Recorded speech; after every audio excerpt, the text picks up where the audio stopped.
Good morning. I want to begin by thanking John and Laura and Jack Essex for welcoming me into their home for this remote message to Fairfield friends. And welcome to you, friends. We're so grateful that you joined us.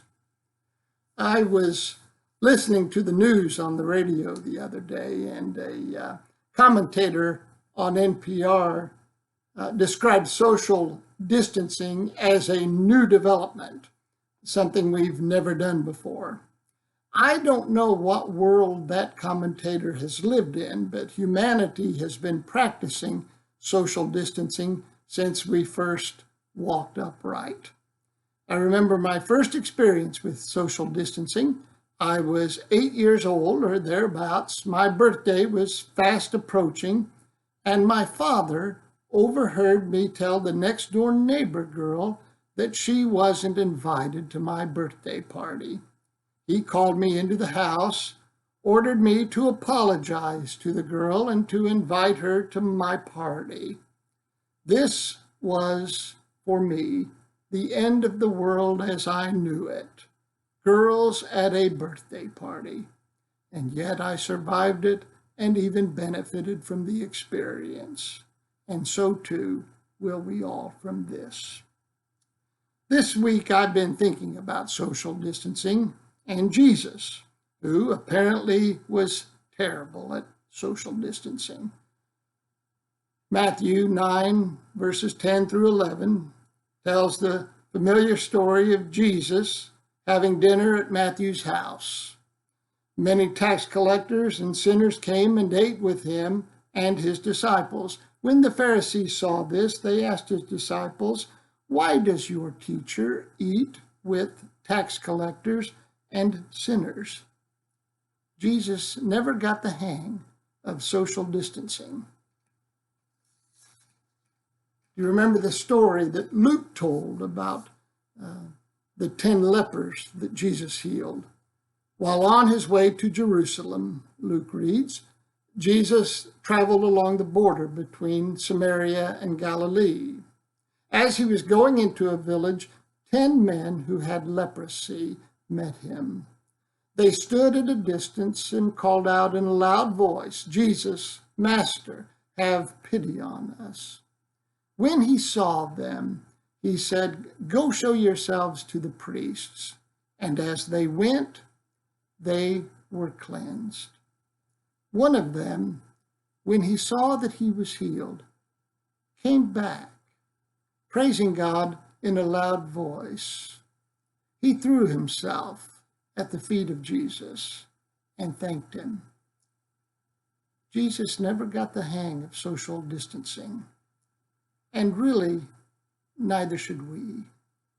Oh, of course, we want to keep our physical distance from one another until this virus has passed. That's just good sense.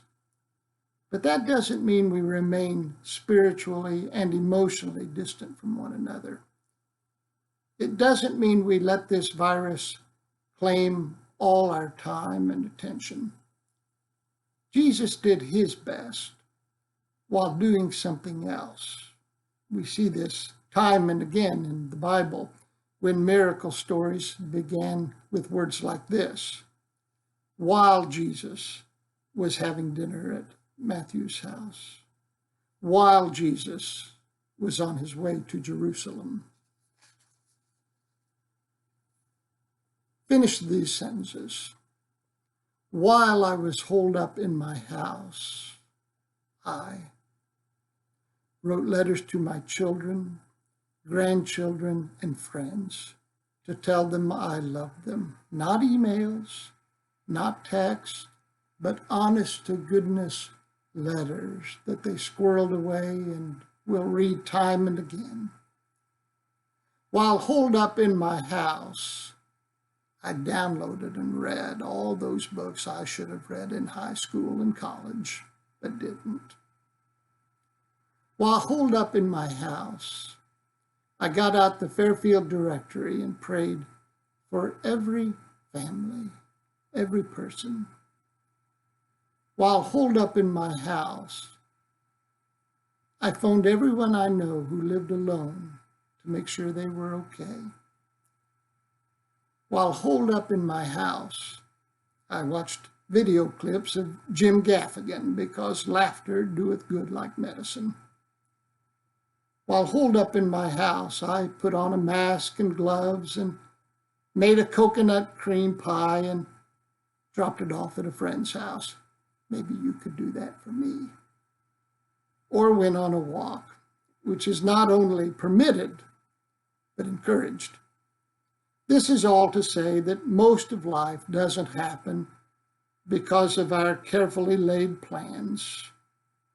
Life consists of what happens when we're busy doing something else, those unexpected twists in the road we never anticipated, which nevertheless form and transform our lives.